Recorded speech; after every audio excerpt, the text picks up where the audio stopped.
son's a freshman.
Mr. Speaker, the President's Cabinet.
Mr. Speaker, the President of the United States.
Keep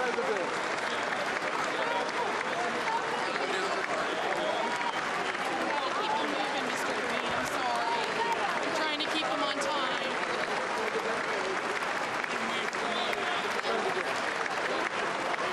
I'm gonna try a selfie.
Members of Congress, I have the high privilege and distinct honor of presenting to you the President of the United States.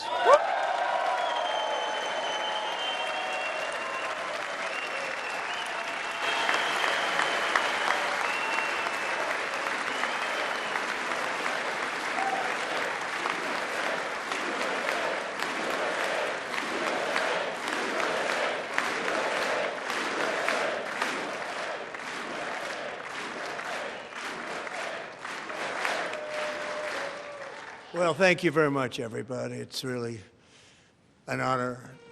Speaker Johnson, Vice President Vance, First Lady of the United States,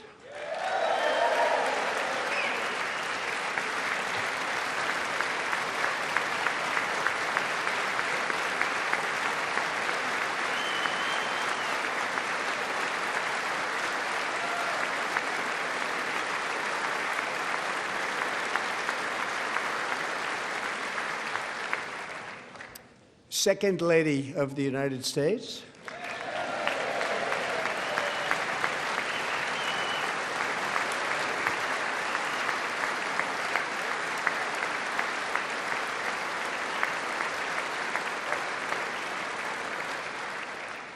members of Congress, and my fellow Americans. Our nation is back, bigger, better, richer, and stronger than ever before.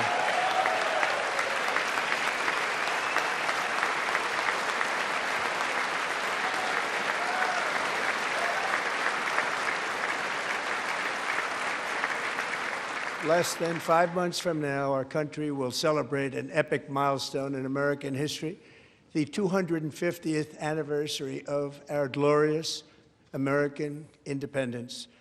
This July 4th, we will mark 2.5 centuries of liberty and triumph, progress and freedom in the most incredible and exceptional nation ever to exist on the face of the earth. And you've seen nothing yet. We're going to do better and better and better. This is the golden age of America.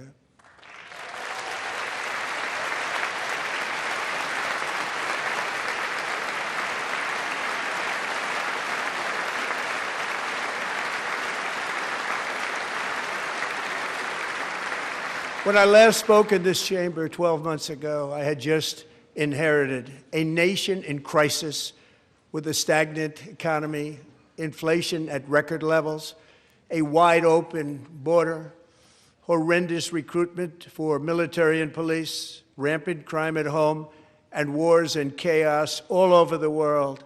But tonight, after just 1 year, I can say with dignity and pride that we have achieved a transformation like no one has ever seen before, and a turnaround for the ages. It is indeed a turnaround for the ages.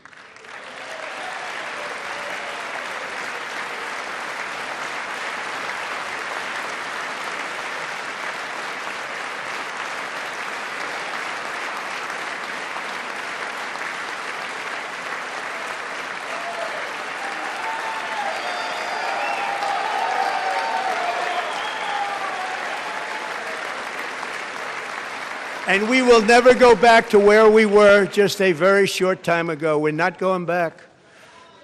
Today, our border is secure.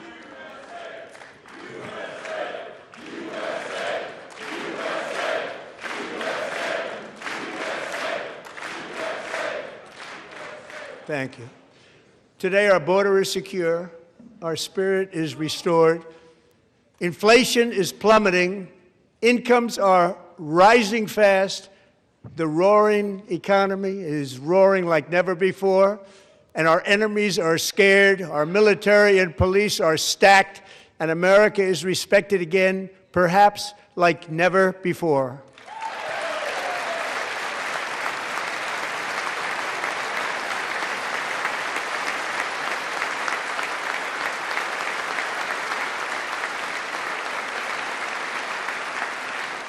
After 4 years in which millions and millions of illegal aliens poured across our borders, totally unvetted and unchecked, we now have the strongest and most secure border in American history by far.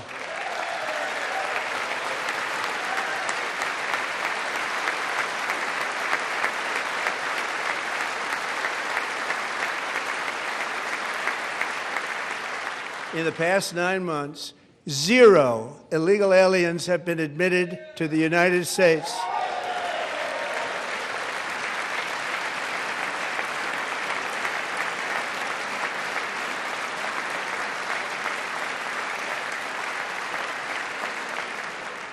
But we will always allow people to come in legally, people that will love our country and will work hard to maintain our country.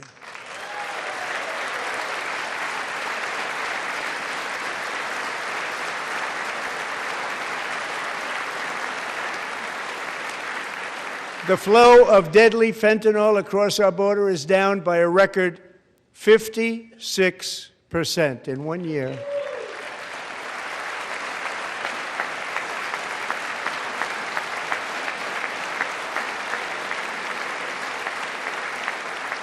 And last year, the murder rate saw its single largest decline in recorded history. This is the biggest decline, think of it, in recorded history, the lowest number in over 125 years, year 1900. In fact, substantially before my wonderful father, I had a wonderful father, Fred, before he was born, substantially before he was born.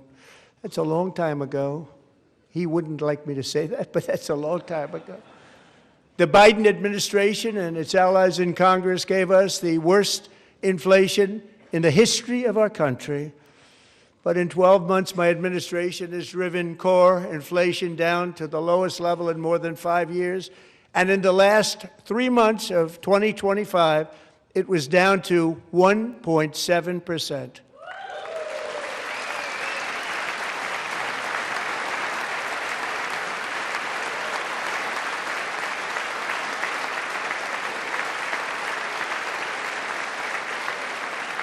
Gasoline, which reached a peak of over $6 a gallon in some states under my predecessor, it was quite honestly a disaster, is now below $2.30 a gallon in most states, and in some places, $1.99 a gallon. And when I visited the great state of Iowa just a few weeks ago, I even saw $1.85 a gallon for gasoline.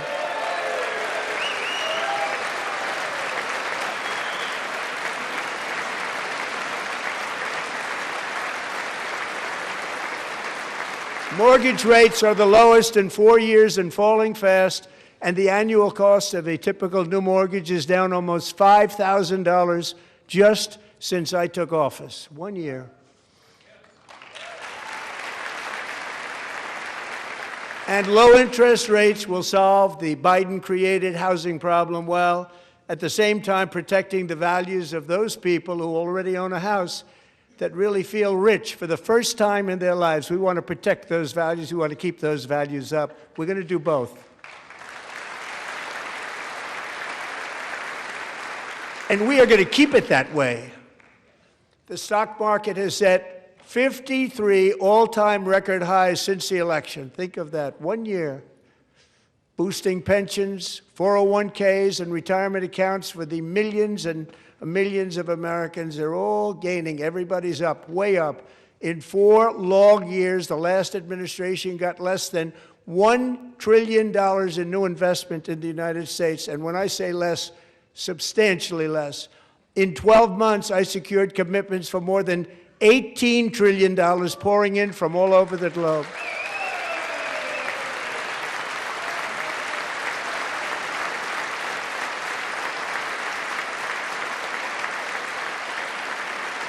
Think of it, much less than $1 trillion for 4 years versus much more than $18 trillion for 1 year. What a difference a president makes. A short time ago, we were a dead country. Now we are the hottest country anywhere in the world, the hottest.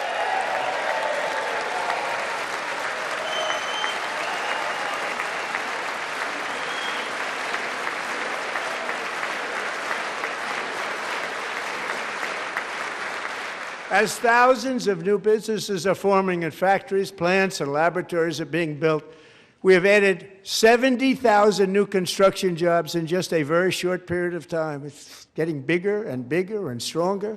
Nobody can believe what they're watching. American oil production is up by more than 600,000 barrels a day, and we just received from our new friend and partner, Venezuela, more than 80 million barrels of oil.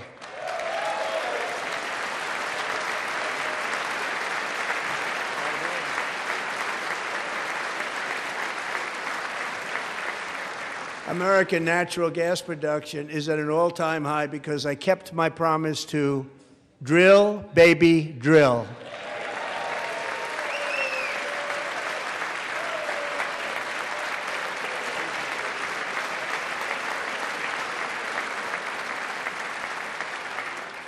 More Americans are working today than at any time in the history of our country. Think about that. Any time in the history of our country, more working today. And 100% of all jobs created under my administration have been in the private sector.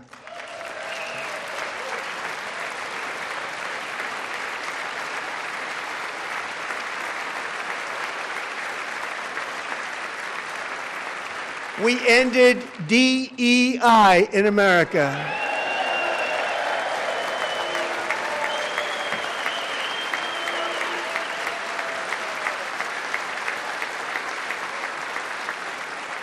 We cut a record number of job-killing regulations, and in 1 year we have lifted 2.4 million Americans, a record, off of food stamps.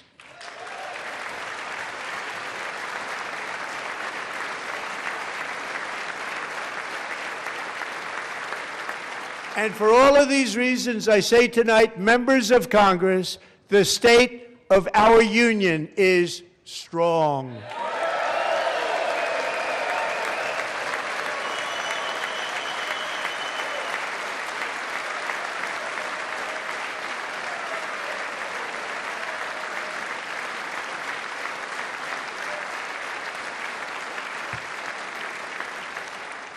Our country is winning again. In fact, we're winning so much that we really don't know what to do about it. People are asking me, please, please, please, Mr. President, we're winning too much. We can't take it anymore. We're not used to winning in our country. Until you came along, we're just always losing, but now we're winning too much. And I say, no, no, no, you're going to win again. You're going to win big. You're going to win bigger than ever. And to prove that point, here with us tonight is a group of winners who just made the entire nation proud. The men's gold medal Olympic hockey team. Come on in.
Go ahead.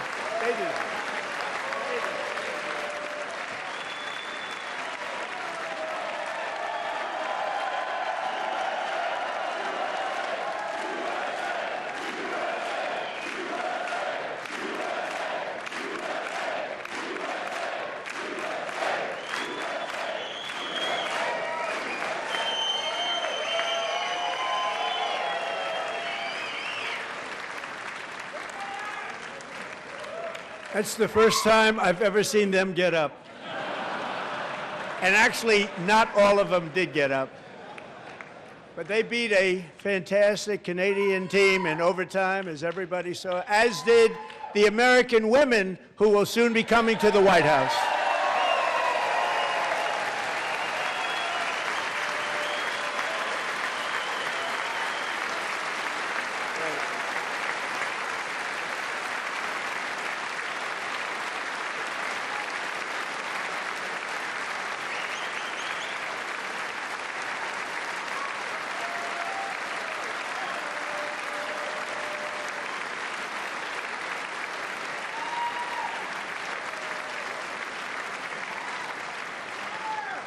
They were in the Oval Office before, and I just want to say a second very big congratulations to Team USA. But I have to say that, and I told them this, and we took a vote of the team. I said, anybody votes no, I'm not doing it.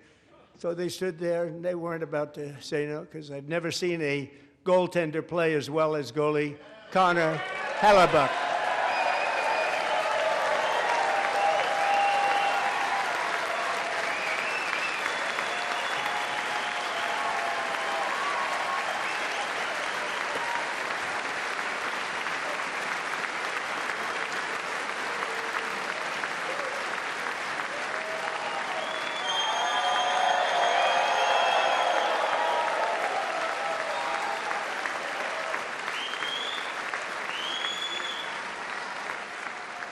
Think of it, 46 shots on goal, and I asked him, the one shot, the one where you put your stick in the back and it hit the neck of your stick and bounced off, do you practice that, or was that a little lucky? He refused to answer that question.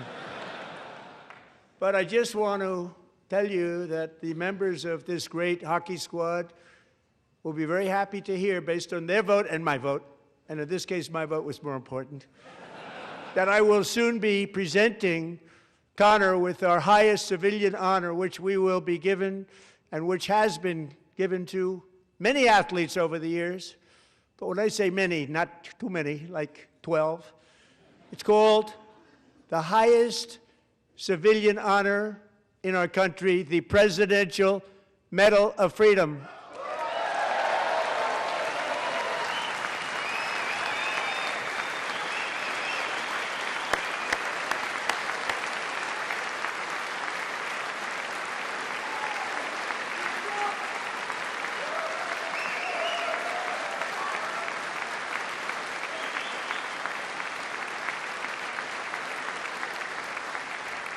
Great athletes have gotten that, very great, the best, and I thought he deserved it. And I did take a vote, every single one of them. I said, I'm not giving it if anybody goes no, and every single one of them rapidly put up their hand.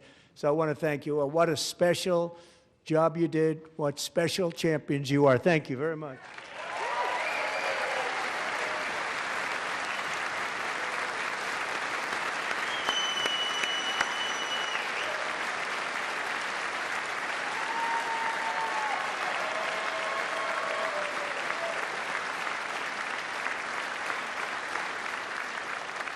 I'm also pleased to say that the next time the Olympic torch is lit, it will be here in America for the 2028 Olympics, and it's the summer version right in Los Angeles. We're going to do a good job in Los Angeles.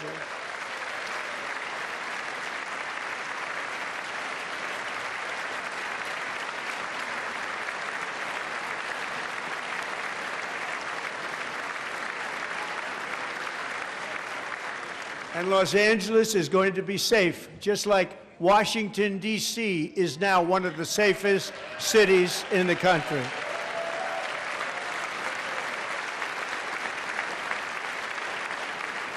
And this year, and I must say I got them both.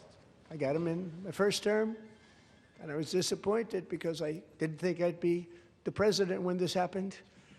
But strange things took place.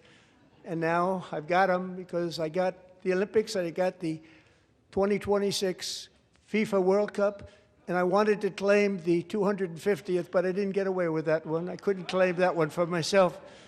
But we're getting the World Cup, so we have the World Cup and the Olympics coming, and that is exciting news.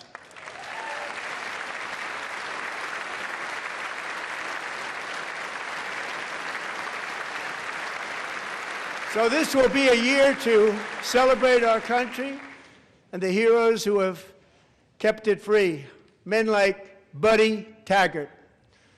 At age 17, Buddy volunteered to defend America in World War II, serving in the Pacific under the great General Douglas MacArthur. He fought bravely in the famous Battle of Manila, worked so hard. He was badly wounded and almost killed by enemy machine guns in Luzon. And 81 years ago this month, he liberated the largest internment camp in the Philippines, one of the largest anywhere in the world. But he earned many honors, including a Purple Heart and a Bronze Star, came home, started a family, and tonight he is in the gallery looking forward to July 4th, 2026, his 100th birthday.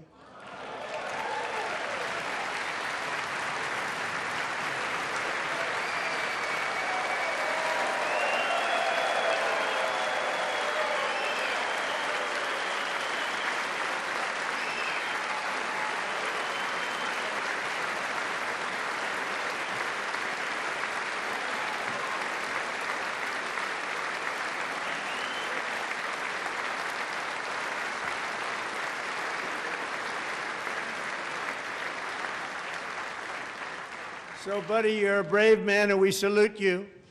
Even in times of challenge, setback, and immense heartache, the spirit of 1776 has always shone through very brightly.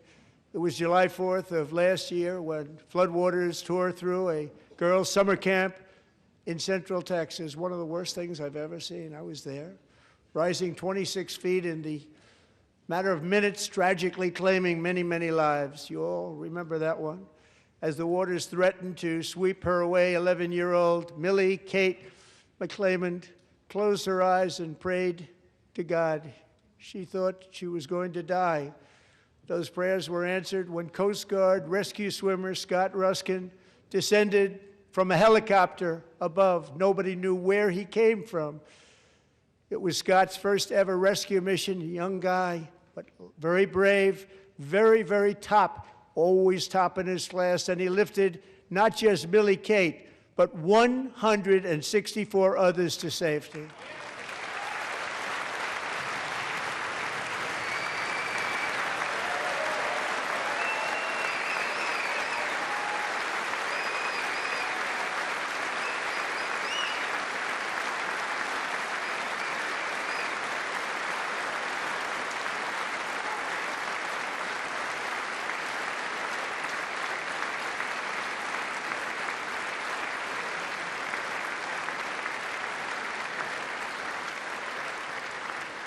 People watched Scott from a distance, and they couldn't believe what they were seeing. The winds were blowing, the rain was pouring, everything was going, and that rapid water, nobody's ever seen anything like it. They said, wow, that's something.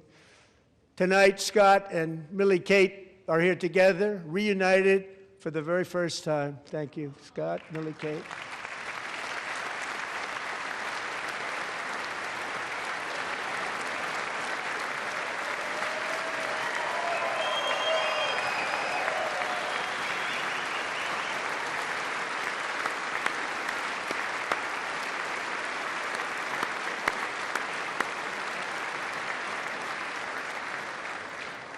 And Petty Officer Ruskin, I'm pleased to inform you that I am now awarding you the Legion of Merit for extraordinary heroism, which is what it was, extraordinary heroism. Thank you.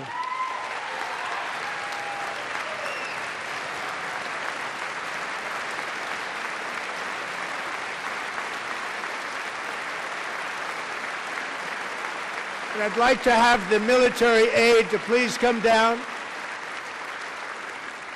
and take care of the service. Military aide, thank you very much. Take care of that very important service. Thank you very much. From 1776 to today, every generation of Americans has stepped forward to defend life, liberty, and the pursuit of happiness. And they're really doing it for the next generation. But now it's our turn. Together we're building a nation where every child has the chance to reach higher and go further, where government answers to the people, not the powerful, and where the interests of hardworking American citizens are always our first and ultimate concern. That is the debt we owe to the heroes who came before us, and that is the promise we must keep to America for our 250th year. Last year, I urged this Congress to begin the mission by passing the largest tax cuts in American history, and our Republican majorities delivered so beautifully. Thank you, Republicans.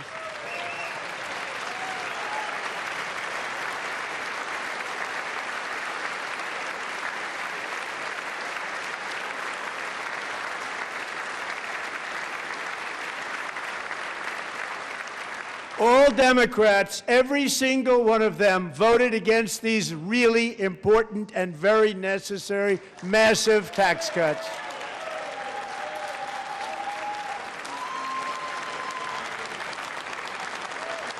They wanted large-scale tax increases to hurt the people instead.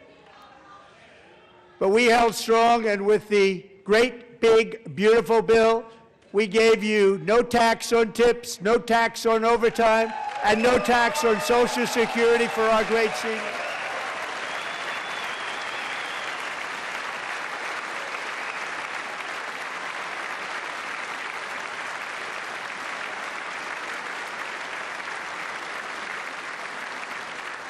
And we also made interest on auto loans tax deductible the first time, but only if the car is made in America.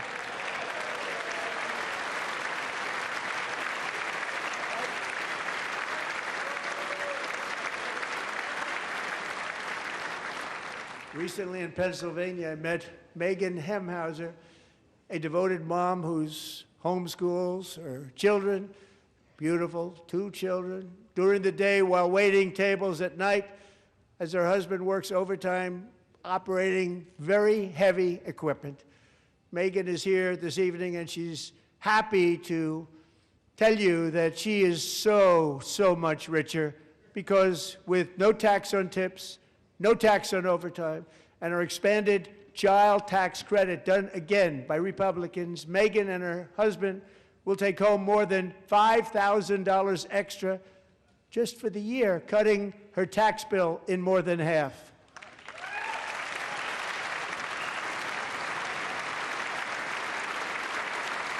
Megan, please stand up. We're fighting for you, Megan.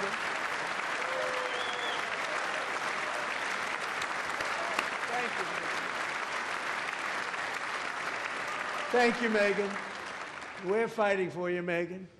Under our bill, parents like Megan can also activate their children's brand new Trump accounts. And I didn't name it. I did not name that.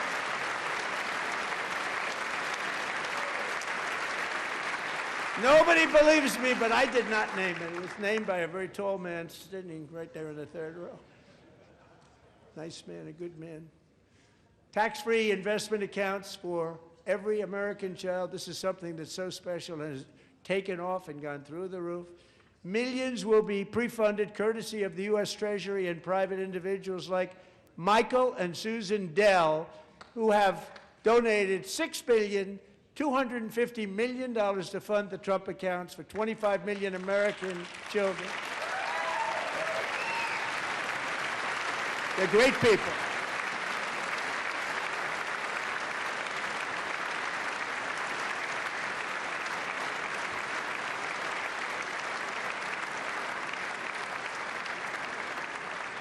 When I asked Michael Dell, how do you make all that money? He said, well, I just sat on my dorm in school, and I made computers, and I'd sell them to people.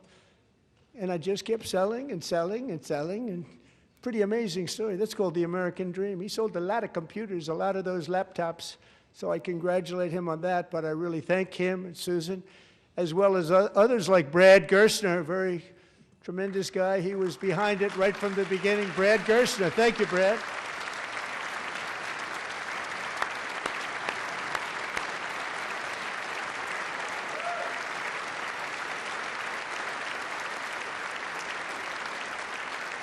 So with modest additional contributions, these young people's accounts could grow to over $100,000 or more by the time they turn 18. Think of it, how much money is that for somebody that started with nothing? Over 100,000, could be much more than that.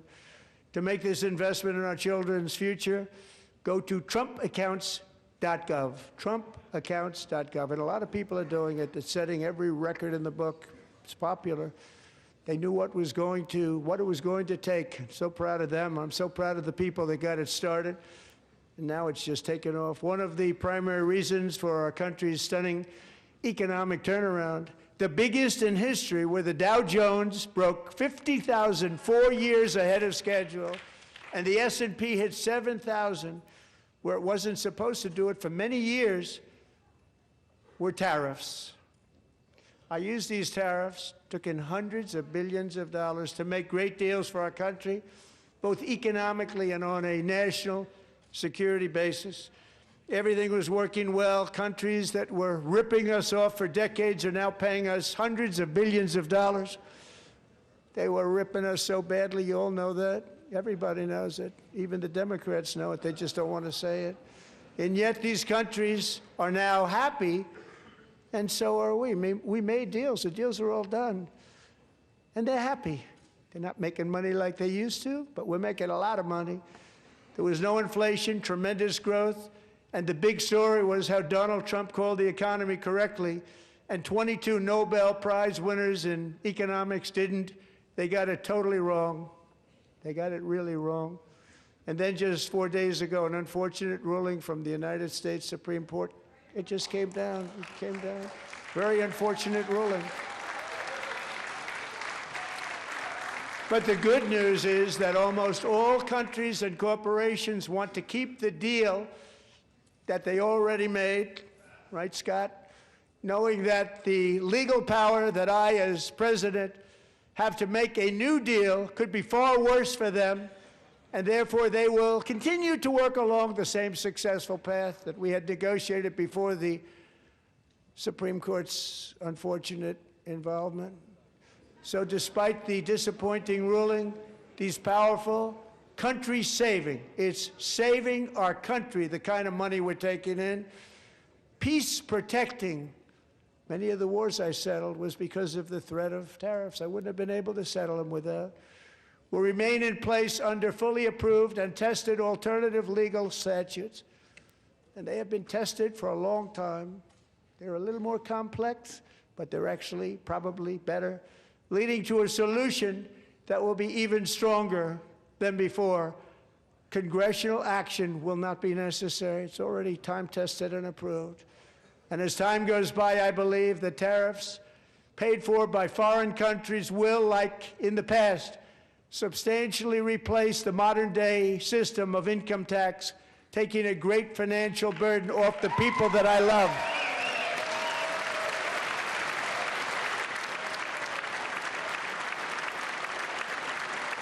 Right?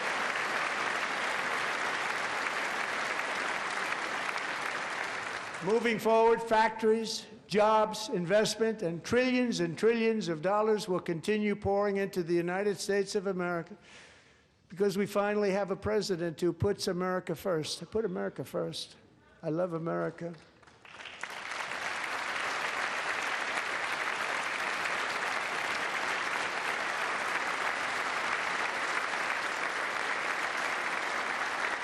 For decades before I came along, we had the exact opposite. From trade to healthcare, from energy to immigration, everything was stolen and rigged in order to drain the wealth out of the productive, hardworking people who make our country great, who make our country run. Under Biden and his corrupt partners in Congress and beyond, it reached a breaking point with the Green New scam, open borders for everyone. They poured in by the millions and millions from prisons, from mental institutions. They were murderers, 11,888 murders. They came into our country. You allowed that to happen. And record-setting inflation that cost the typical family $34,000 in just a speck of time.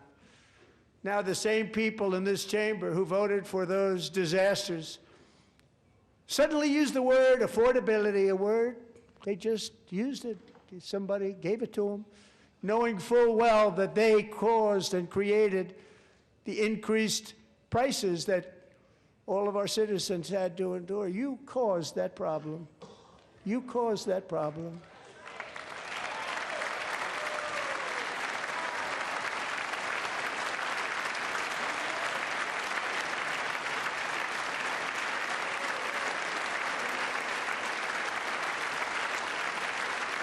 They knew their statements were a lie. They knew it. They knew their statements were a dirty, rotten lie. Their policies created the high prices. Our policies are rapidly ending them. We are doing really well. Those prices are plummeting downward.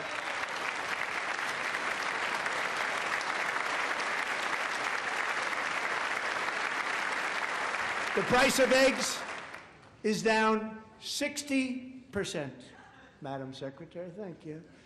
The cost of chicken, butter, fruit, hotels, automobiles, rent is lower today than when I took office by a lot.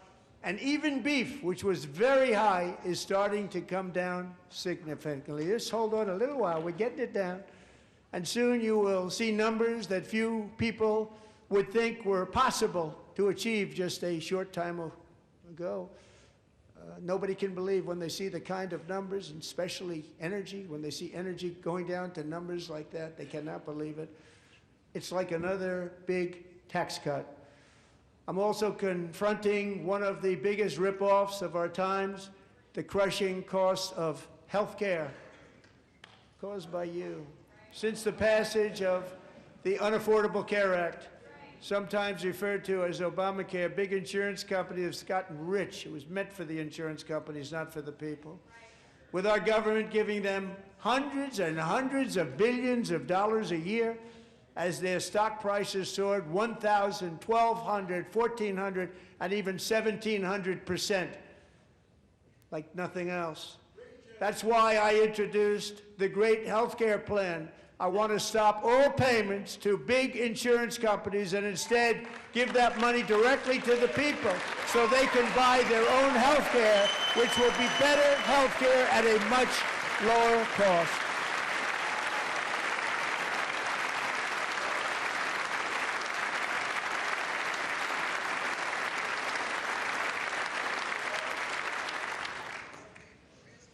In addition, my plan requires maximum price transparency. That's a big deal. Sounds so simple, so big. And I did that in my first term, and the Democrats immediately terminated it with full knowledge that they were doing a very bad thing for the people. Costs were going to go way up, and that's what happened, and now I'm bringing them way down on health care and everything else. I'm also ending the wildly inflated cost of prescription drugs like has never happened before.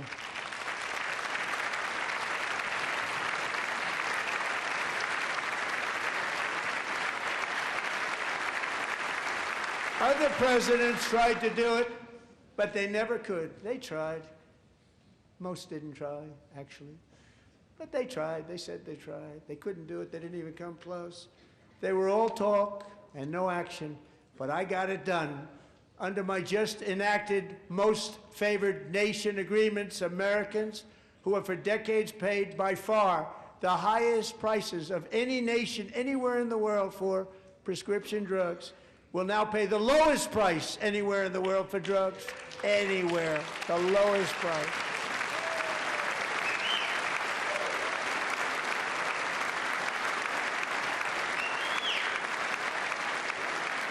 So in my first year of the second term, should be my third term, but strange things happen. I took prescription drugs, a very big part of healthcare, from the highest price in the entire world to the lowest. That's a big achievement. The result is price differences of 300, 400, 500, 600% and more, all available right now at a new website called TrumpRx.gov. And I didn't name that one either, by the way.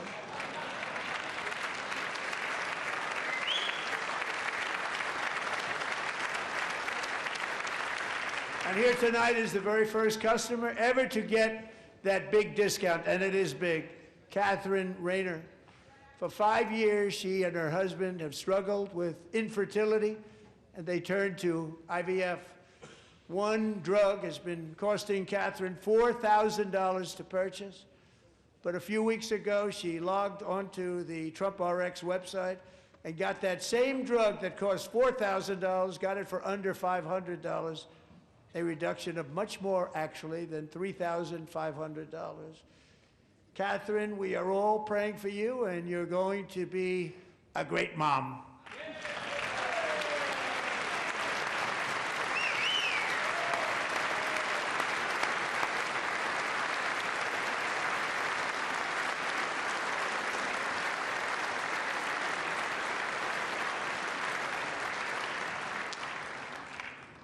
So now I'm calling on Congress to codify my most favored nation program into law. Now, the one thing, I'm not sure it matters because it's going to be very hard for somebody that comes along after me to say, let's raise drug prices by 700 or 800%. But John and Mike, if you don't mind, codify it anyway. They may do it. Codify it anyway. Thank you. Many Americans are also concerned that energy demand from AI data centers could unfairly drive up their electric utility bills. Tonight, I'm pleased to announce that I have negotiated the new Ratepayer Protection Pledge. You know what that is? We're telling the major tech companies that they have the obligation to provide for their own power needs. They can build their own power plants as part of their factory so that no one's prices will go up And in many cases, prices of electricity will go down for the community, and very substantially down. This is a unique strategy never used in this country before. We have an old grid. It could never handle the kind of numbers, the amount of electricity that's needed. So I'm telling them they can build their own plant. They're going to produce their own electricity. It will ensure the company's ability to get electricity while at the same time lowering prices of electricity for you, and could be very substantial for all of you cities and towns. You're going to see some good things happen over the next number of years. Another pillar of the American dream that has been under attack is home ownership. With us tonight is Rachel Wiggins, a mom of 2 from Houston. She placed bids on 20 homes and lost all of those bids to gigantic investment firms that bypassed inspection, paid all cash, and turned those houses into rentals, stealing away her American dream. She was devastated. Stories like this are why last month I signed executive order to ban large Wall Street investment firms from buying up in the thousands single-family homes.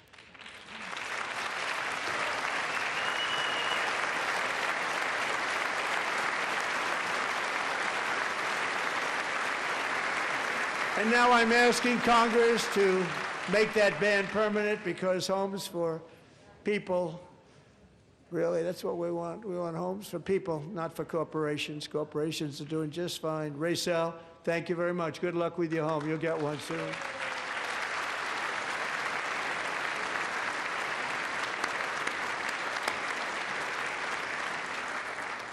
We're also working to make it easier for Americans to save for retirement. And under this administration, we will always protect Social Security and Medicare. They are not protecting it for our seniors. We will always protect Social Security, Medicare, Medicaid.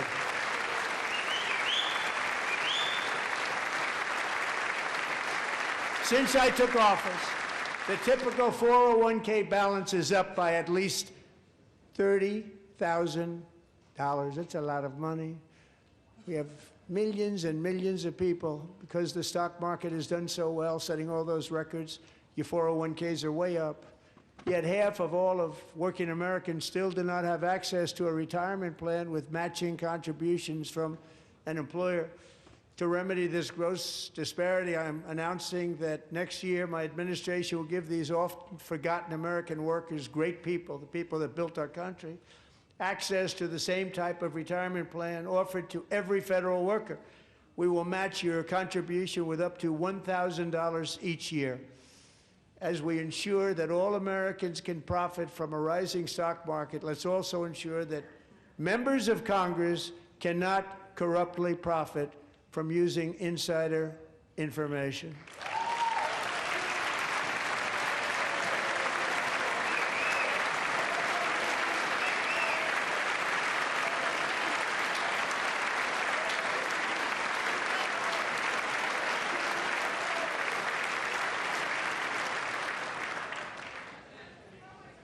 They stood up for that. I can't believe it. I can't believe it. Did Nancy Pelosi stand up if she's here? Doubt it. Pass the Stop Insider Trading Act without delay.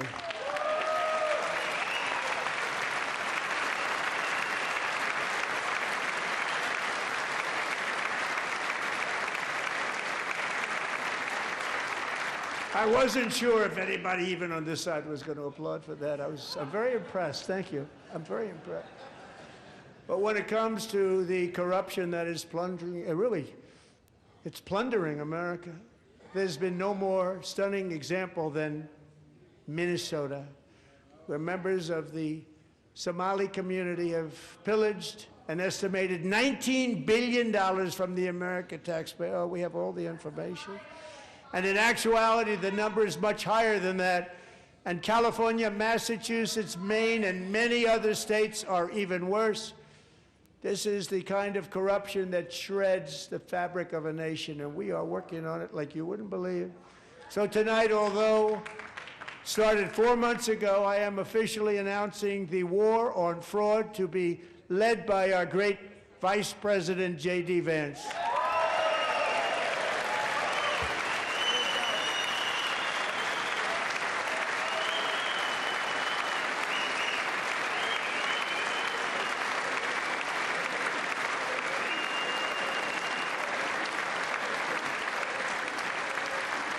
We'll get it done. And if we're able to find enough of that fraud, we will actually have a balanced budget overnight. It'll go very quickly. That's the kind of money you're talking about. We'll balance our budget. The Somali pirates who ransacked Minnesota remind us that there are large parts of the world where bribery, corruption, and lawlessness are the norm, not the exception. Importing these cultures through unrestricted immigration and open borders brings those problems right here to the USA. And it is the American people who pay the price in higher medical bills, car insurance rates, rent, taxes, and perhaps most importantly, crime. We will take care of this problem. We're going to take care of this problem. We are not playing games. Delilah.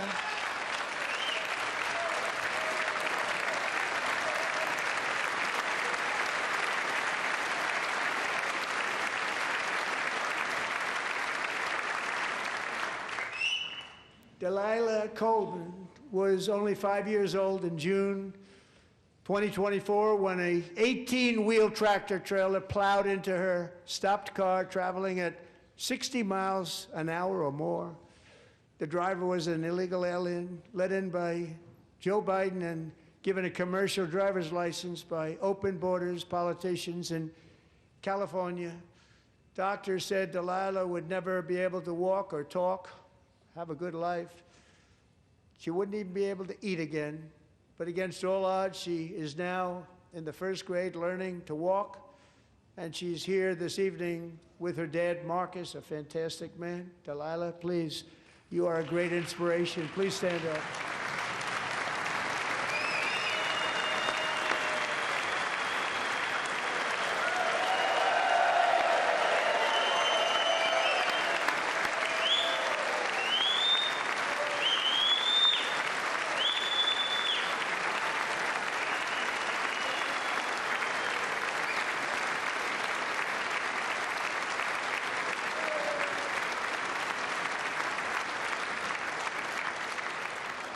Thank you, Delilah.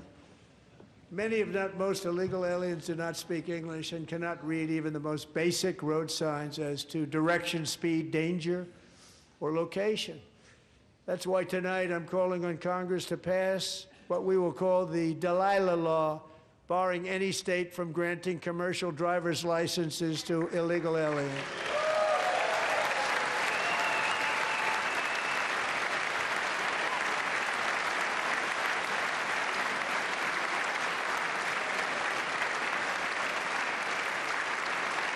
And yesterday, as you probably saw at the White House, I hosted a ceremony with Americans who lost their treasured loved ones to the scourge of illegal immigration. People came into our country, how we allowed this to happen with our open borders. These are the angel moms and families that for decades our government betrayed and our media totally ignored. It was terrible. Hard to believe, actually. In 2023, a 16-year-old high school cheerleader named Elizabeth Medina was supposed to perform in her town's Christmas parade, but she never arrived. Her mother, Jacqueline, went home to look for her, and she found her lying dead in a bathtub, bleeding profusely after being stabbed 25 times. Elizabeth's killer was a previously arrested illegal alien who had broken in and brutally extinguished the brightest light in her family's life, violently and viciously. Her heartbroken mother is in the gallery to remind everyone in this chamber exactly why we are deporting illegal alien criminals to our country at record numbers, and we're getting them the hell out of here fast. We don't want them.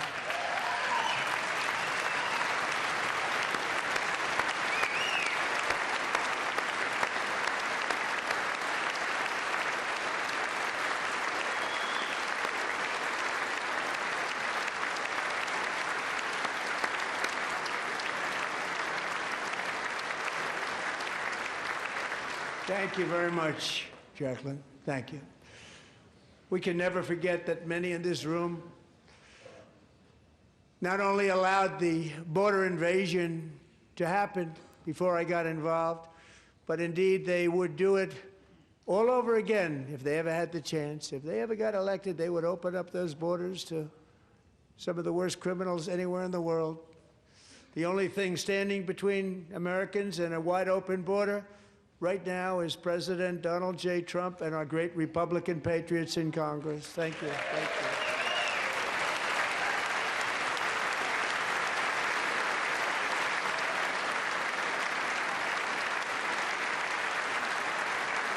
As we speak, Democrats in this chamber have cut off all funding for the Department of Homeland Security. It's all cut off.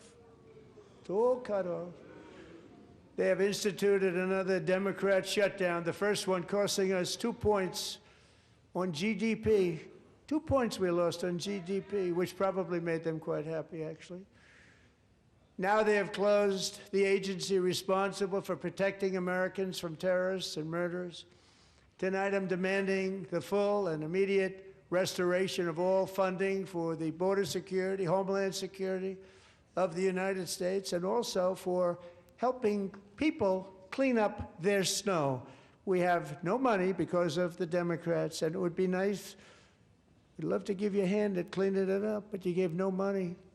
Nobody's getting paid. It's a shame. So you have to think about it. We have, in case you didn't know, a pretty large snowstorm out there. One of the great things about the State of the Union is how it gives Americans the chance to see clearly what their representatives really believe. So tonight I'm inviting every legislator to join with my administration in reaffirming a fundamental principle. If you agree with this statement, then stand up and show your support. The first duty of the American government is to protect American citizens, not illegal aliens.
Isn't that a shame? You should be ashamed of yourself not standing up. You should be ashamed of yourself. That is why I'm also asking you to end deadly sanctuary cities that protect the criminals and enact serious penalties for public officials who block the removal of criminal aliens. In many cases, drug lords, murderers all over our country, they're blocking the removal of these people out of our country, and you should be ashamed of yourself. Yeah.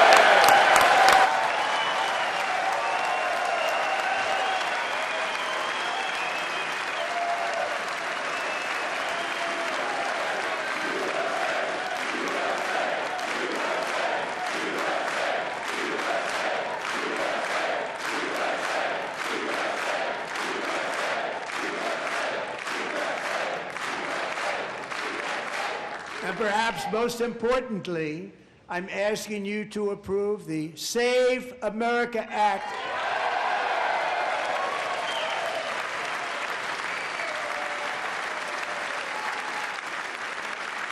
to stop illegal aliens and others who are unpermitted persons from voting in our sacred American elections. That cheating is rampant in our elections. It's rampant. It's very simple. All voters must show voter ID.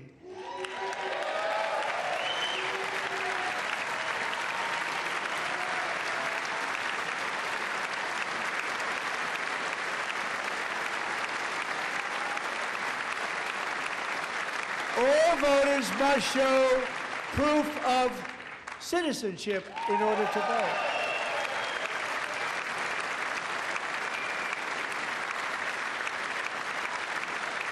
And no more crooked mail-in ballots except for illness, disability, military, or travel. None. And this should be an easy one. And by the way, it's polling at 89%, including Democrats. 89%.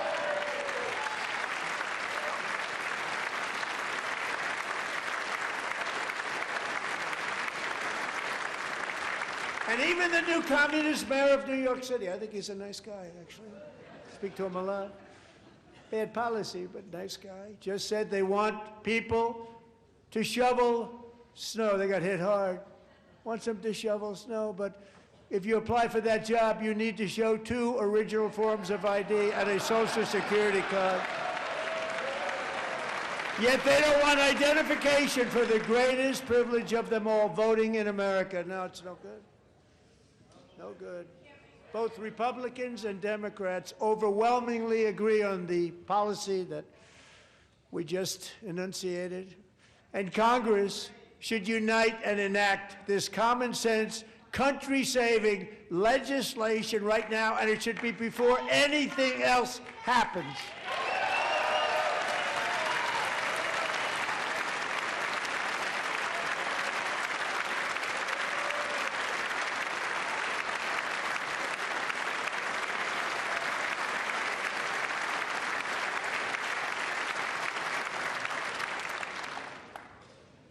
And the reason they don't want to do it, why would anybody not want voter ID? One reason, because they want to cheat. There's only one reason. They make up all excuses. They say it's racist. They come up with things you almost say, what imagination they have. They want to cheat. They have cheated. And their policy is so bad that the only way they can get elected is to cheat. And we're going to stop it. We have to stop it, John.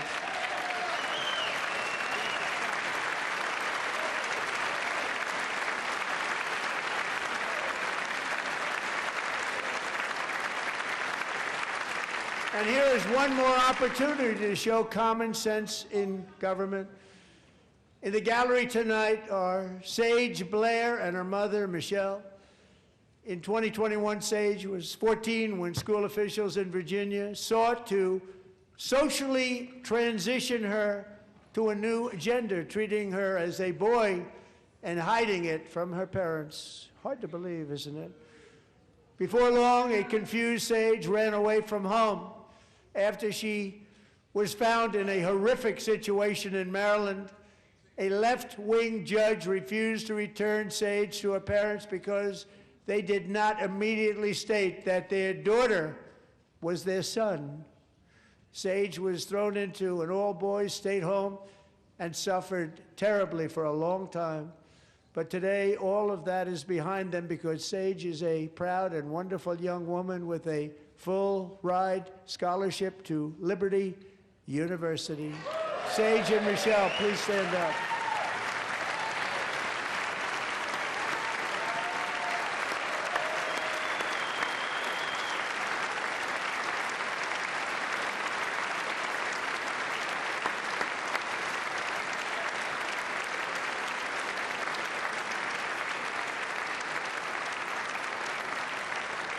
And thank you for your great bravery. And who can believe that we're even speaking about things like this? 15 years ago, if somebody was up here and said that, they'd say, what's wrong with him? But now we have to say it because it's going on all over numerous states without even telling the parents. But surely we can all agree no state can be allowed to rip children from their parents' arms and transition them to a new gender against the parents' will. Who would believe that we've been talking about this? We must ban it, and we must ban it immediately.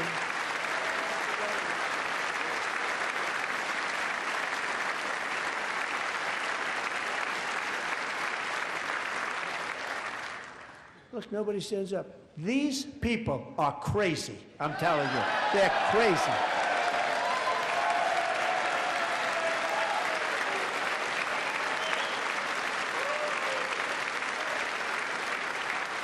Amazing. Gentlemen. Boy, oh boy. We're lucky we have a country. With people like this, Democrats are destroying our country, but we've stopped it just in the nick of time, didn't we?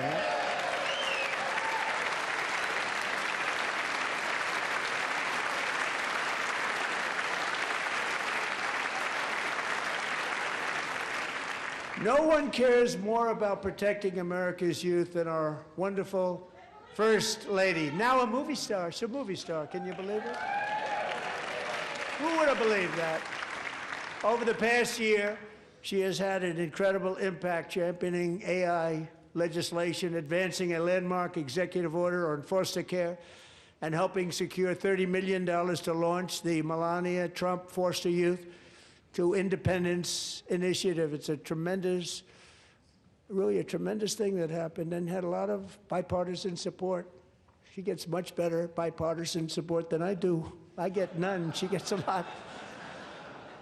Someday you're going to have to tell me how you did that. And students and educators in every state have joined the First Lady's efforts in the presidential AI challenge, keeping America's next generation positioned to succeed and strongly succeed in the future. Tonight, we welcome two young people whose lives reflect the First Lady's impact, Sierra Burns and Everest Nevermont. Thank you both, and Melania, thank you. I know how hard you worked on it. Thank you very much.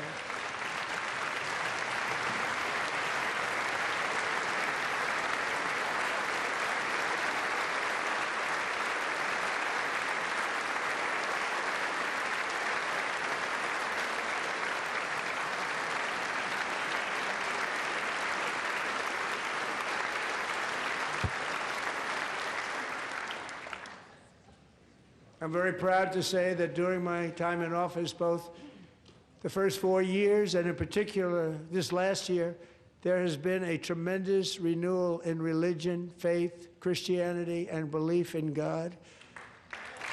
Tremendous renewal.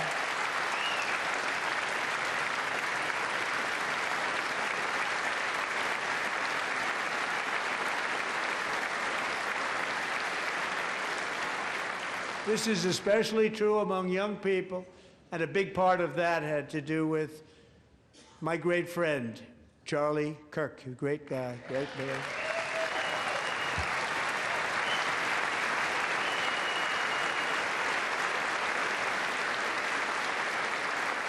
So last year, Charlie was violently murdered by an assassin and martyred, really martyred for his beliefs. His wonderful wife, Erica, is with us tonight. Erica, please stand.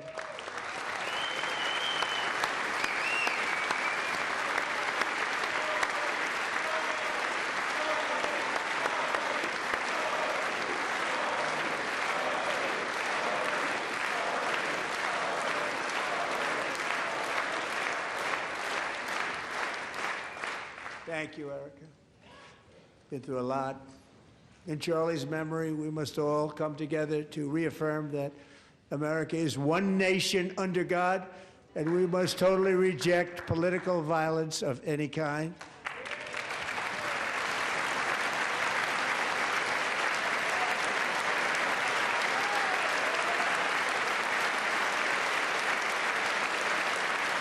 We love religion, and we love bringing it back, and it's coming back at levels that nobody actually thought possible. It's really a beautiful thing to see. Above all, unleashing America's promise requires keeping our communities safe. We have made incredible strides, yet dangerous repeat offenders continue to be released by pro-crime Democrat politicians again and again. We are honored to be joined tonight by a woman who's been through hell, Anya Zaretska. In 2022, she and her beautiful daughter, so beautiful, what a beautiful young woman, Irina fled war-torn Ukraine to live with relatives near Charlotte, North Carolina. And by the way, what's going on with Charlotte? Last summer, 23-year-old Irina was riding home on the train when a deranged monster who had been arrested over a dozen times and was released through no cash bail stood up and viciously slashed a knife through her neck and body. No one will ever forget. There were people on that train. No one will ever forget the expression of terror on Irina's face as she looked up at her attacker in the last seconds of her life. She died instantly. She had escaped a brutal war only to be slain by a hardened criminal, set free to kill in America, came in through open borders. Mrs. Zaretska, tonight I promise you we will ensure justice for your magnificent daughter, Irina.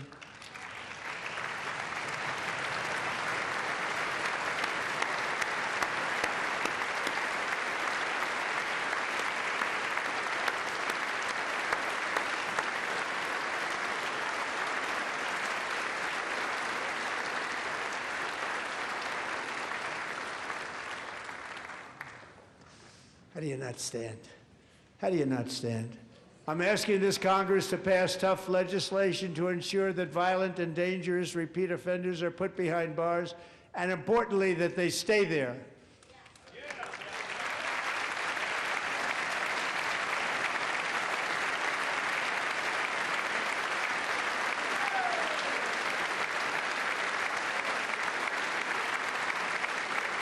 Starting last summer, I deployed our National Guard and federal law enforcement to restore law and order to our most dangerous cities, including Memphis, Tennessee, big success, New Orleans, Louisiana, big success, and our nation's capital itself, Washington, D.C., where we have almost no crime anymore in Washington, D.C. How did that happen?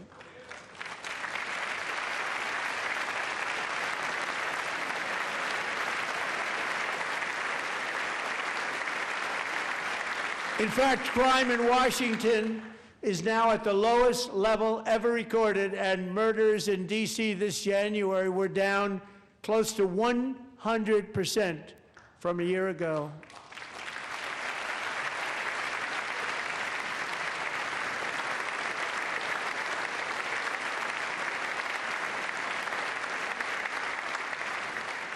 They don't like to hear that. One of sick people, one of the brave service members who helped achieve this stunning turnaround was 20-year-old West Virginia Army National Guard Specialist Sarah Beckstrom. After a 4-month deployment, she voluntarily extended her service, and her rank was going to be lifted. She was doing so well. They were so proud of her. But the very next day, she was on patrol near the White House when she was ambushed and shot in the head by a terrorist monster from Afghanistan. Shouldn't have been in our country. And all because she wore the uniform of our nation, she was shot. He traveled here because he didn't like people wearing our uniform. He was sick and deranged, shouldn't have been in our country. Sarah Beckstrom died in order to defend our capital, and we are honored to be joined by her wonderful parents, Gary and Eva Lee. Your daughter was a true American patriot, and she will be greatly missed. She was a great person. I saw reports on her. They've never seen anything like her.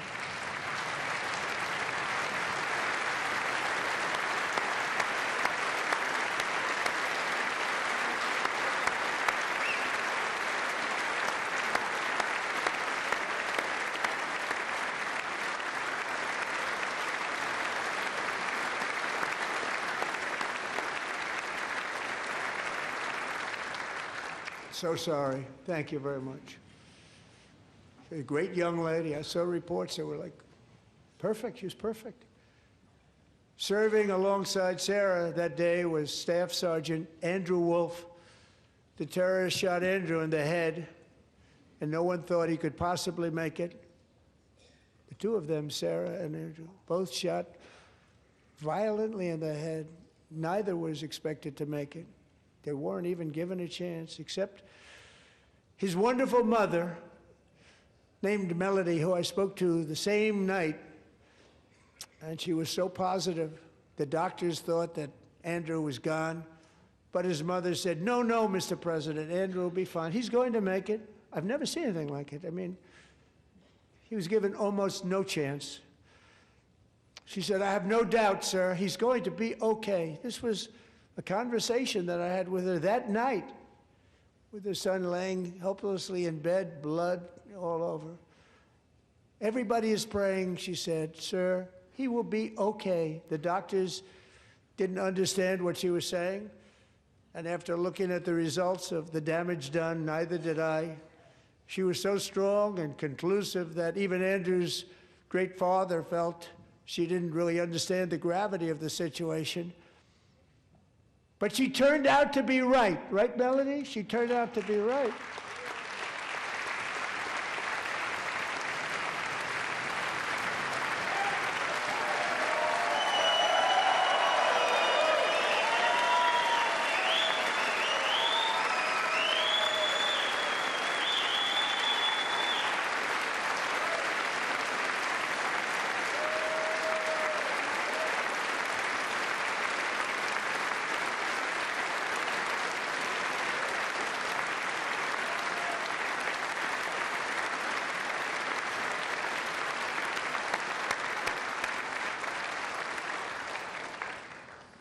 Amazing, actually. I said, where does this woman come from? She's the most positive person I've ever met. With God's help, Andrew has battled back from the edge of death, and we're talking about the edge of death, on his way to a miraculous recovery. He's got a little work to do, but he's doing great. Nice to see you. He's a good-looking guy. Nice to see you. Thanks, Andrew. Thank you very much.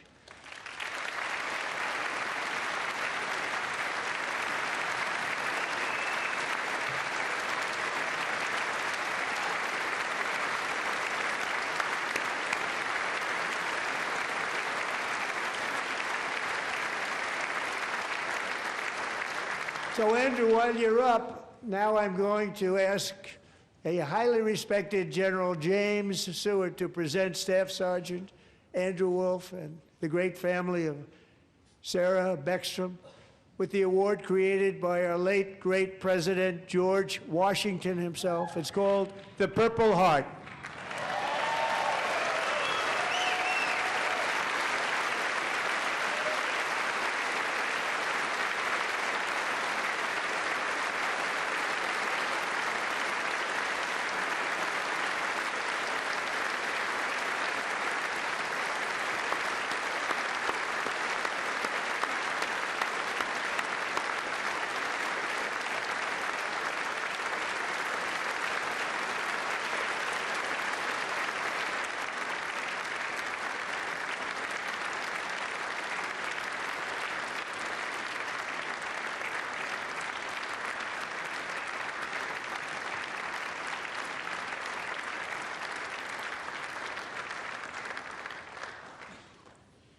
We love you all. Love you. We're proudly restoring safety for Americans at home, and we are also restoring security for Americans abroad. Our country has never been stronger. My first 10 months, I ended 8 wars, including Cambodia. Isn't it funny? Sick people. Cambodia and Thailand, Pakistan and India. Would have been a nuclear war. 35 million people, said the Prime Minister of Pakistan, would have died if it were not for my involvement. Kosovo and Serbia, Israel and Iran, Egypt and Ethiopia, Armenia and Azerbaijan, the Congo and Rwanda, and of course the war in Gaza, which proceeds at a very low level. It's just about there. And I want to thank Steve Witkoff and Jared Kushner for your help. Thank you, Steve. Thank you, Jared.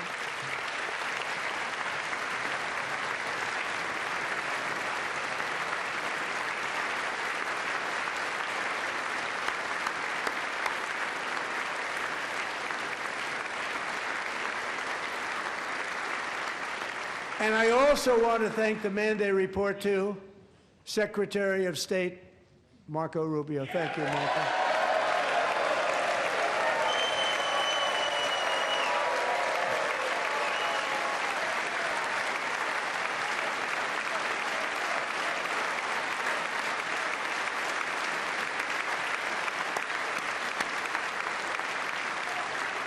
People like you. You know, Marco got 100% of the votes when he was in confirmation. I think our next one was about 54%. And some of the Democrats are now saying, I can't believe we approved that guy. And he said it's an honor that they feel that way, right, Marco? You have done a great job, great Secretary of State. I think he'll go down as the best ever.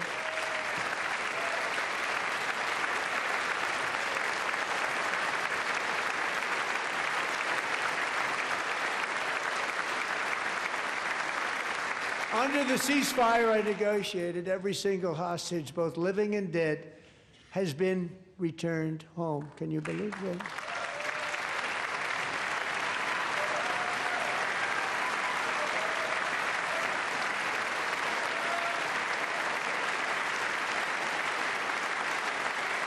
Nobody thought it was possible. Nobody thought that was possible. Both living and dead, and those parents who had a dead son, their boy, they'd always tell me their boy, they wanted him as much as though he were living. That was an amazing period of time. And they came back, and when we got all of the living hostages back, and many, many before them, but I always said those last 20 are going to be very tough, but we got many, many more, hundreds. But I said those last 20 are going to be tough. We got them back. But we only got back 14 or 15 of the dead of the 28.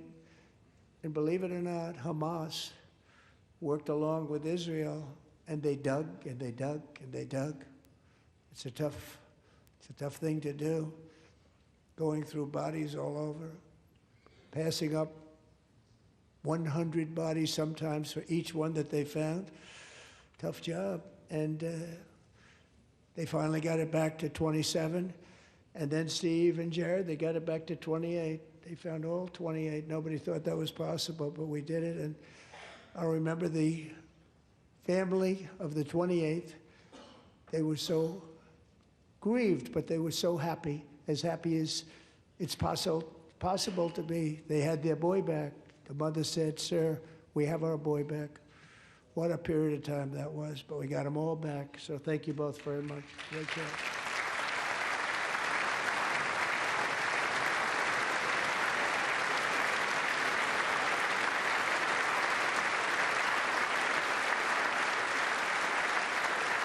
And we're working very hard to end the 9th war, the killing and slaughter between Russia and Ukraine, where 25,000 soldiers are dying each and every month. Think of that, 25,000 soldiers are dying a month.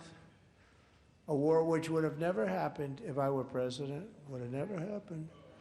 As president, I will make peace wherever I can, but I will never hesitate to confront threats to America wherever we must. That's why in a breakthrough operation last June, the United States military obliterated Iran's nuclear weapons program with an attack on Iranian soil known as Operation Midnight Hammer.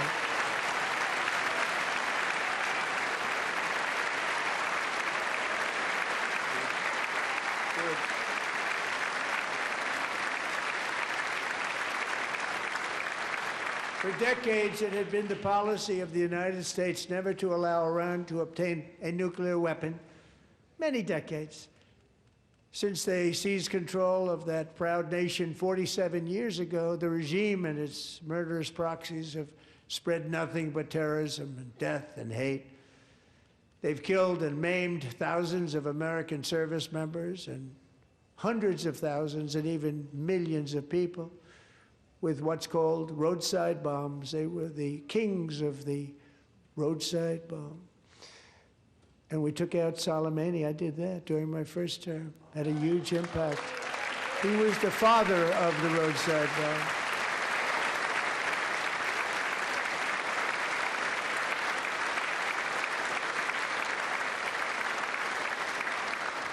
And just over the last couple of months with the protests, they've killed at least, it looks like 32,000 protests, 32,000 protesters in their own country. They shot them and hung them. We stopped them from hanging a lot of them with the threat of serious violence. But this is some terrible people. They've already developed missiles that can threaten Europe and our bases overseas, and they're working to build missiles that will soon reach the United States of America. After Midnight Hammer, they were warned to make no future attempts to rebuild their weapons program, and in particular, nuclear weapons. Yet they continue, starting it all over. We wiped it out, and they want to start all over again, and are at this moment again pursuing their sinister ambitions. We are in negotiations with them. They want to make a deal, but we haven't heard those secret words. We will never have a nuclear weapon. My preference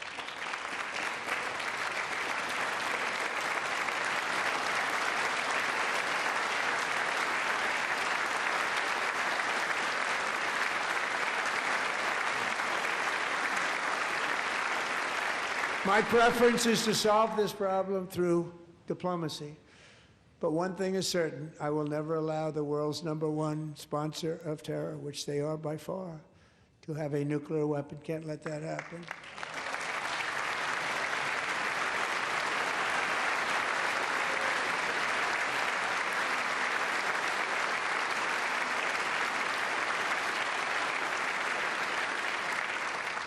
And no nation should ever doubt America's resolve. We have the most powerful military on earth. I rebuilt the military in my first term. We're going to continue to do so. Also, we just approved a $1 trillion budget. We have no choice. We have to be strong, because hopefully we will seldom have to use this great power that we built together. It's really called Peace Through Strength, and it's been very, very effective.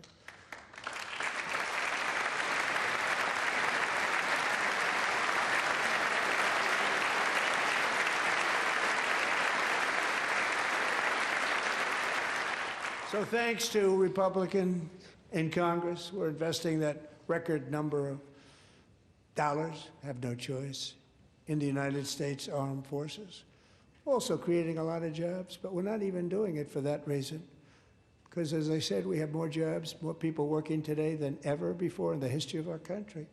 And NATO countries are friends and allies. They are. They're our friends and they're our allies. Have just agreed, at my very strong request, to pay 5% of GDP for military defense rather than the 2%, which they weren't paying. We were paying for almost all of NATO. Now they're paying 5 as opposed to not paying 3.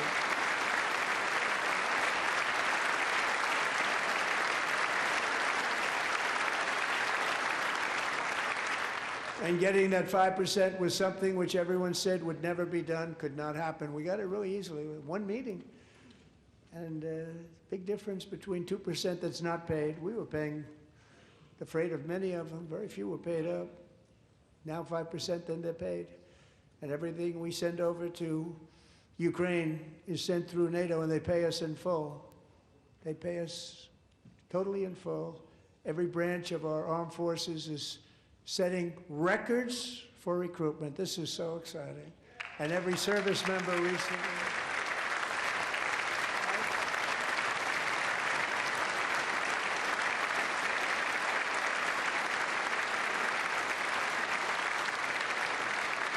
And every service member recently received a warrior dividend of $1,776.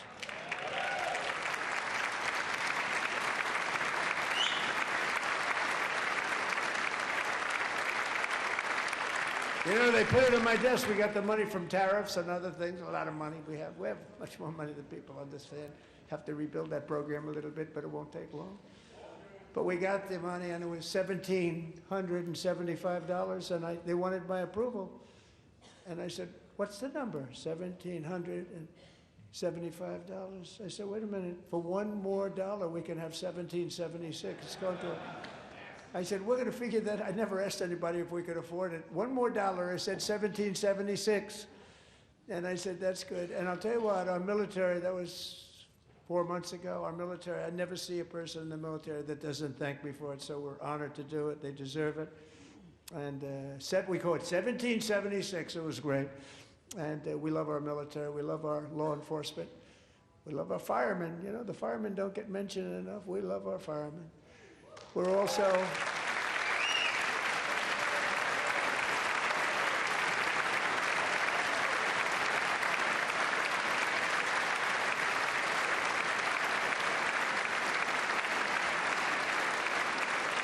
We're also restoring American security and dominance in the Western Hemisphere, acting to secure our national interests and defend our country from violence, drugs, terrorism, and foreign interference. For years, large swaths of territory in our region, including large parts of Mexico, really large parts of Mexico, have been controlled by murderous drug cartels.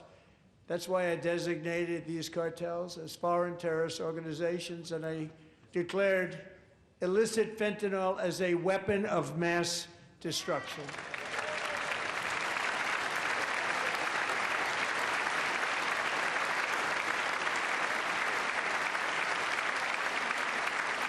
And with our new military campaign, we have stopped record amounts of drugs coming into our country and virtually stopped it completely coming in by water or sea. You probably noticed that. We very seriously damaged their fishing industry also. Nobody wants to go fishing anymore. We've also taken down one of the most sinister cartel kingpins of all. You saw that yesterday. In January,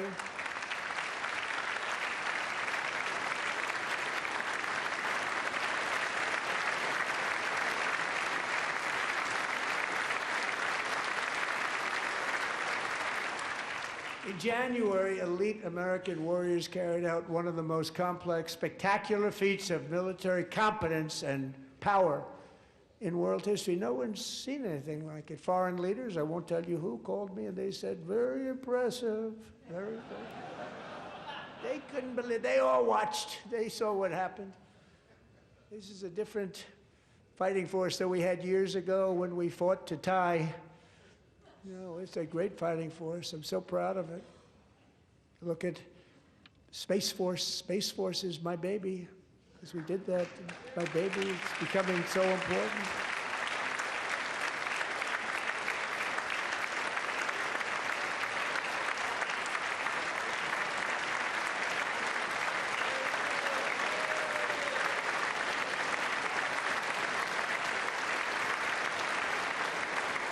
And America's armed forces overwhelmed all defenses and utterly defeated an enemy, good fighters, to end the reign of outlawed dictator Nicolas Maduro and bring him to face American justice.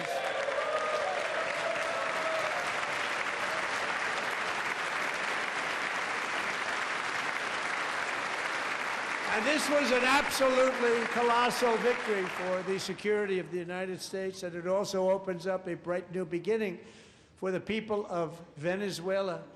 We're working closely with the new president of Venezuela, Delcy Rodriguez, to unleash extraordinary economic gains for both of our countries and to bring new hope to those who have suffered so terribly.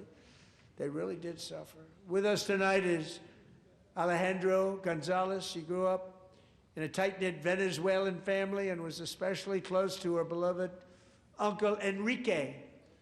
But after Enrique ran for office and opposed Maduro, he was kidnapped by Maduro's security forces and thrown into the regime's really infamous prison in Caracas.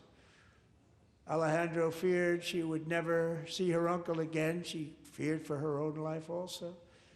But since the raid, we have worked with the new leadership, and they have ordered the closure of that vile prison and released hundreds of political prisoners already, with more to come. Alejandro, I'm pleased to inform you that not only has your uncle been released, but he is here tonight. We brought him over to celebrate his freedom with you in person. Enrique, please come down.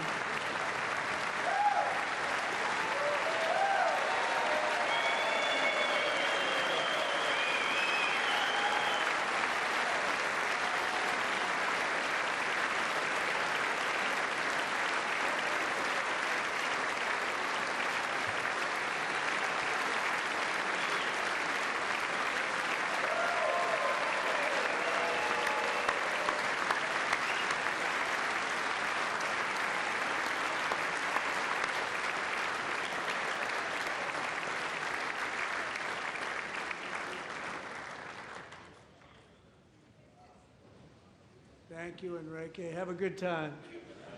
Nice to have you back, Enrique. There were many heroes on that January raid to capture Maduro, really great heroes. It was very dangerous. They knew we were coming. They were all set. But the deeds of one warrior that night will live forever in the eternal chronicles of military valor. Chief Warrant Officer 5, Eric Slover, planned the mission and was the flight lead in the cockpit of the first helicopter, a big, beautiful, powerful helicopter. It was a massive Chinook carrying, as you can imagine, many, many American warfighters. Wearing the dog tags, his wife Amy had blessed with holy water before he left. She knew it was going to be a rough one. Eric steered the Chinook under the cover of night and descended swiftly upon Maduro's heavily protected military fortress. This was a major military installation, protected by thousands of soldiers and guarded by Russian and Chinese military technology. How did that work out? Not too good. While preparing to land, enemy machine guns fired from every angle, and Eric was hit very badly in the leg and hip, one bullet after another. He absorbed 4 agonizing shots, shredding his leg into numerous pieces. And yet, despite the fact that the use of his legs was vital to successful helicopter flight, legs are the most important part of flying a helicopter, to deliver the many commandos who would capture and detain Maduro was the only thing Eric was thinking about. Then, even as he was gushing blood, which was flowing back down the aisle, helicopter lands at a steep angle. The machine gun stood right in front of him. They were right in front of him, 2 machine gunners who escaped the wrath of the previous planes. Eric maneuvered his helicopter with all of those lives and souls to face the enemy and let his gunners eliminate the threat. Turned the helicopter around so the gunners could take care of business, saving the lives of his fellow warriors from what could have been a catastrophic crash deep in enemy territory. Only after safely landing the helicopter with all the warriors aboard in the exact right spot, which was vital to the mission. We probably would have had to maybe cancel the mission if that didn't happen. Eric told his co-pilot, also wounded, but not as gravely, to take over. I'm about ready to pass out. The success of the entire mission and the lives of his fellow warriors hinge on Eric's ability to take the searing pain. It was unbelievable what's happened to his legs of the bullets and keep on flying and landing, and people knew what was happening. Everybody in the back of the helicopter knew because they saw the blood pouring down the aisle. Chief Warrant Officer Slover is still recovering from his serious wounds, but I'm thrilled to say that he is here tonight with his wife Amy, Eric, and Amy, come on in.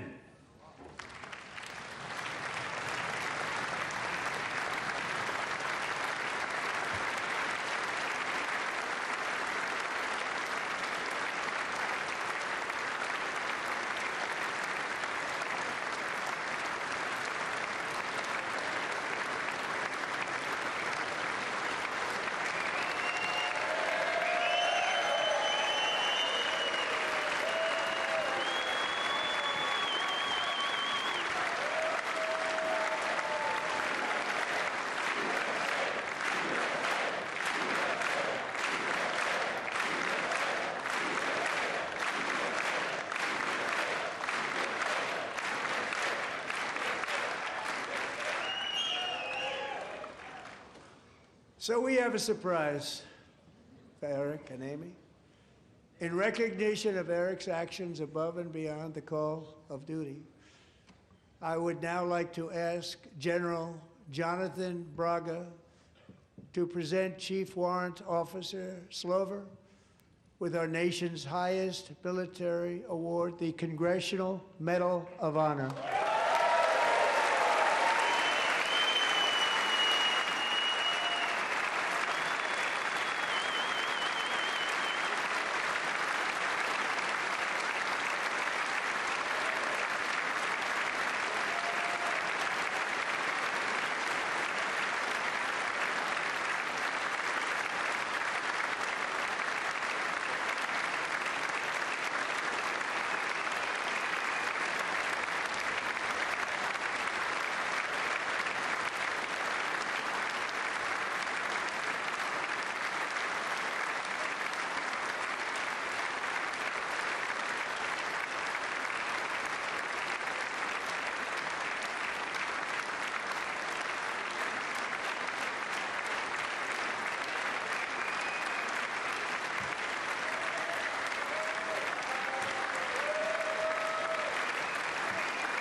Well, thank you very much, Eric and Amy.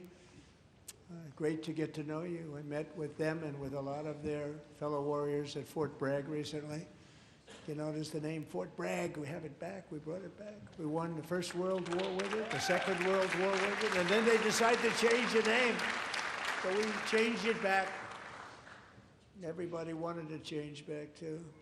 And 10 of Eric's fellow warriors from that incredible night of victory will also be receiving medals at a private ceremony that will soon be held at the White House, and Eric will be there. Thank you.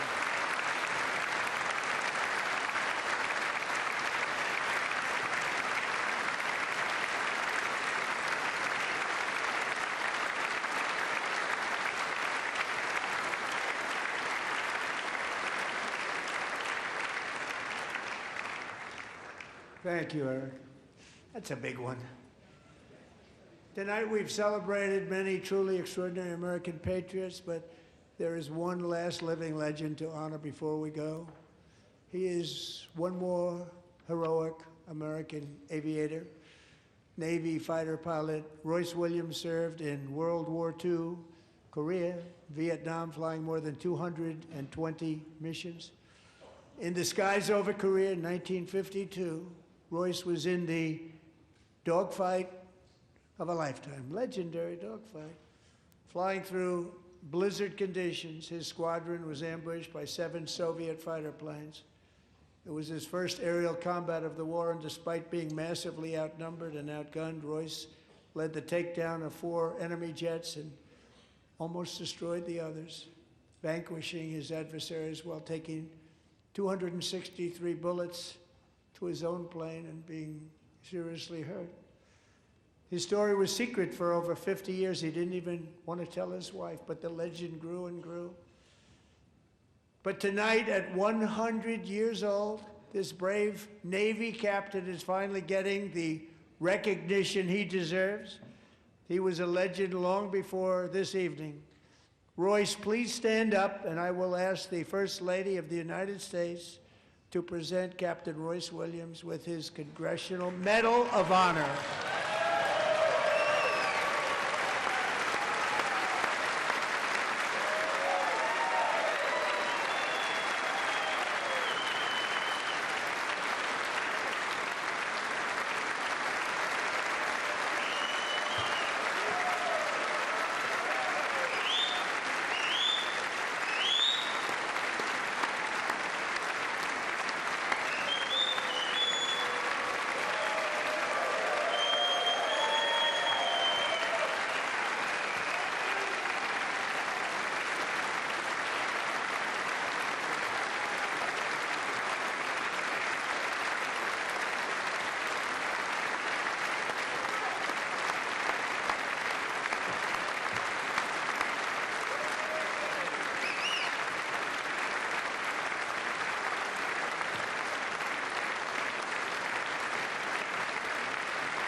Thank you, Royce, and thank you, Eric.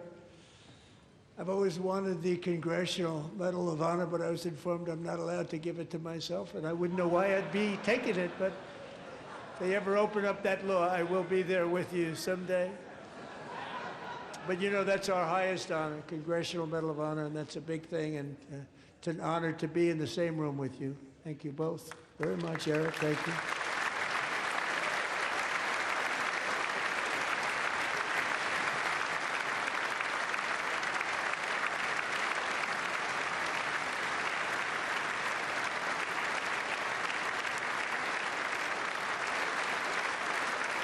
Thank you. 250 years is a long time in the life of a nation, but in another sense, it's really a mere moment in the eye of history. Two of the gentlemen we met in the gallery this evening took their first breaths 1 century ago, 100 years before that, on July 4th, 1826, the author of the Declaration of Independence, brilliant, Thomas Jefferson, drew his last breath. Just a single long human lifespan separates the giants who declared and won our independence from the heroes who stand among us tonight. Everything our nation has done, everything we have achieved, has been the work of those few great lifetimes.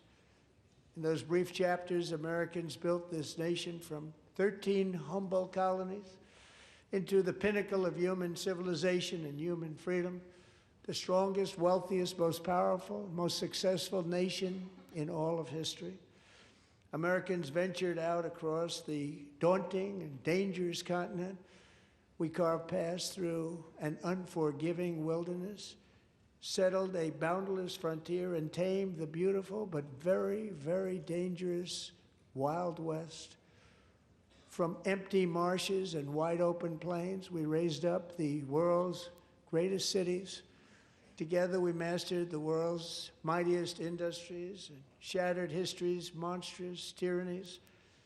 And we liberated millions from the chains of fascism, communism, oppression, and terror. Americans lifted humanity into the skies on the wings of aluminum and steel. And then we launched mankind into the stars on rockets powered by sheer American will and unyielding American pride. We wired the globe with our ingenuity. We captivated the planet with American culture. And now we are pioneering the next great American breakthroughs that will change the entire world. All of this and so much more is the enduring legacy, unmatched glory of the hardworking patriots who built and defended this country and who still carry the hopes and freedoms on all of humanity's backs. For years they were forgotten, betrayed, and cast aside, but that great betrayal is over and they will never be forgotten again, because when the world needs courage, daring, vision, and inspiration, it is still turning to America. And when God needs a nation to work his miracles, he knows exactly who to ask.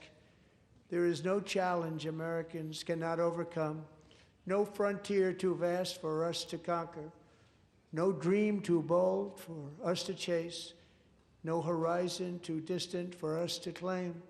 For our destiny is written by the hand of providence, and these first 250 years were just the beginning. From the rugged border towns of Texas to the heartland villages of Michigan, from the sun-kissed shores of Florida to the endless fields of the Dakotas, and from the historic streets of Philadelphia to right here in our nation's capital, Washington, D.C., the golden age of America is upon us. The revolution that began in 1776 has not ended. It still continues because the flame of liberty and independence still burns in the heart of every American patriot. And our future will be bigger, better, brighter, bolder, and more glorious than ever before. Thank you, God bless you, and God bless America.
President, that was a home run. Mr. President.